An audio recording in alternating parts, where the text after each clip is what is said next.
Have you ever noticed how religion is a dirty word today? What do people think about when they hear the word religion? Or what does a religious person look like? I think people often associate religion with institutions, organized religion, or even dead religion. I think oftentimes people think about lifeless cathedrals, or people who have to make up stories in order to deal with their lives. Sometimes people see religion simply as something that's an add-on, something peripheral, something that they have to tolerate in other people, but don't necessarily have to have for themselves. But even worse, sometimes religion can be associated with serious terminology, terms like fanatics or fundamentalists. Sometimes religion's only associated with the actions of terrorists trying to forcefully push their faith, their worldview onto others. It's seen only in images of car bombings, or attacks, or destruction. This has caused many scholars in our world to think that maybe we'd all be better off if we just got rid of religion altogether. They think maybe if people would just stop having to find their answers somewhere else and just began to live in reality, the world would be a better place. Sometimes I think they may have a point. In recent years, it's become popular even for people to try to stay away from even using the word religion. Have you ever heard Christians suggest that Christianity isn't a religion, but a relationship? What do they mean when they say these things? What are they trying to avoid in not using the word religion? Everyone knows that Christianity is one of the largest religions in the world. I mean, how can you imagine that all of those rites and practices aren't religion?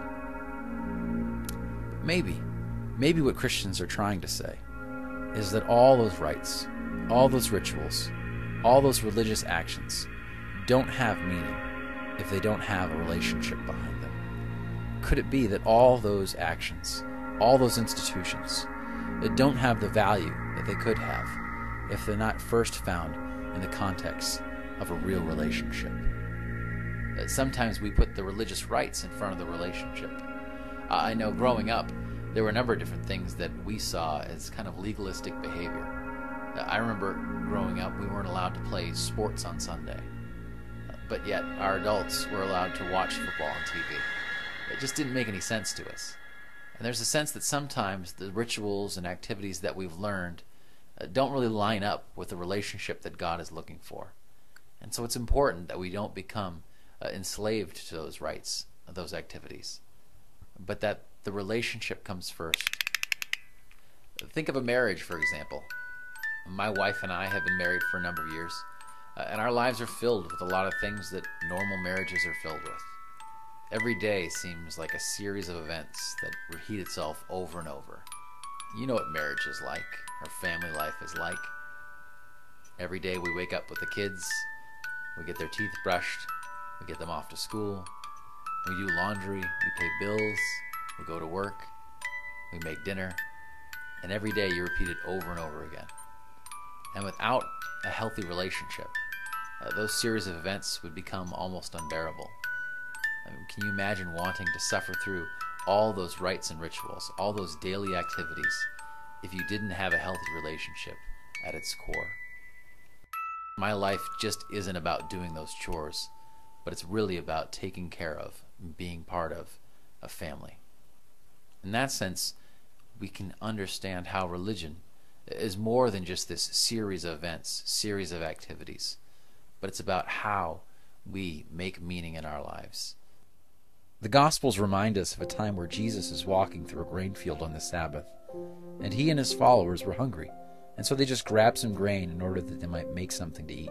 Well, the religious leaders of Jesus' time, they took exception to this. They had rules in place that they believed God had given them that strictly forbid anyone from doing such activity on the holy day.